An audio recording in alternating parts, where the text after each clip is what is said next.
Been a lot of darkness this year, hasn't there? I mean, some of us have had to say goodbye to loved ones. Some of us have watched as loved ones suffered terrible illness or financial hardship. And some of those regular patterns that just soothe our life and give us some stability, patterns like worship and singing and just getting together for coffee, those have been disrupted. But there's good news. Well, the good news isn't that things are necessarily going to get better in the coming year. They may not. Things may actually get worse. Who knows what's coming? But the good news is what John tells us about in chapter 1, verse 5 of his gospel. The light shines in the darkness, but the darkness has not overcome it. That's the good news we can bank our life on, that the light shines in the darkness and the darkness has not overcome it. And what is that light that darkness has no power over? Well, John tells us in the beginning of his biography about this closeness, about an intimacy that we can only begin to imagine. So just picture yourself lying on the couch in your living room or maybe lying on the floor. There's probably a very short list of people who could lie down right next to you without asking permission and just snuggle up with you, right? Probably a very, very short list. Maybe your spouse, maybe a couple of small children, but that's about it. Very few people have permission to experience that kind of closeness with us. And some of us don't have anyone on that short list with whom we could share that kind of intimacy, that kind of closeness. But John begins his biography of Jesus with these words. In the beginning was the Word, and the Word was with God, and the Word was God.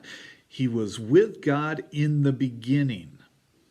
There's an intimacy, a closeness being described here that we can't even imagine. Here we have described for us two divine persons, perfectly holy, who know and love each other deeply and perfectly.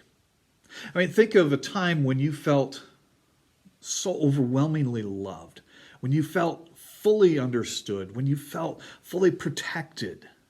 I mean, that's just a hint of the kind of intimacy that Jesus shares with the Father. It's a closeness that, get this, he wants to share with us. Now, he didn't have to. It's not as if God was bored or lonely, and so that's why he created human beings. No, he created human beings to invite them into the perfect fellowship that already exists. But it didn't take long, did it, before sin and selfishness and rebellion entered the picture, and that darkness just tore apart relationships. I mean, that's what sin does.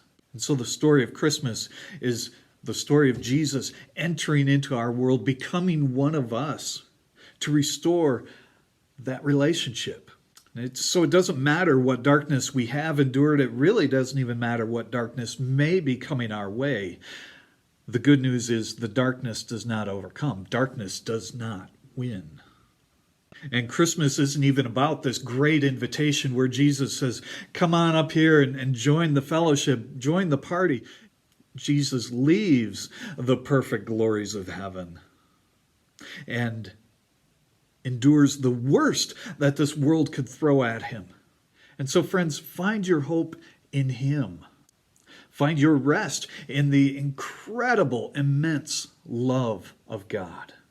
And then celebrate your heart out this week, will you? Join me in prayer.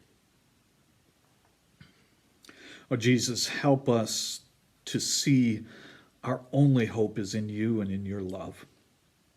Help us to give ourselves to you in new ways in this coming year as you have given yourself for us. Amen. Friends, just a reminder that Tuesday, December 22 at 7 p.m., we're going to gather at the church in the parking lot. We're going to gather outside and sing some good Christmas carols together.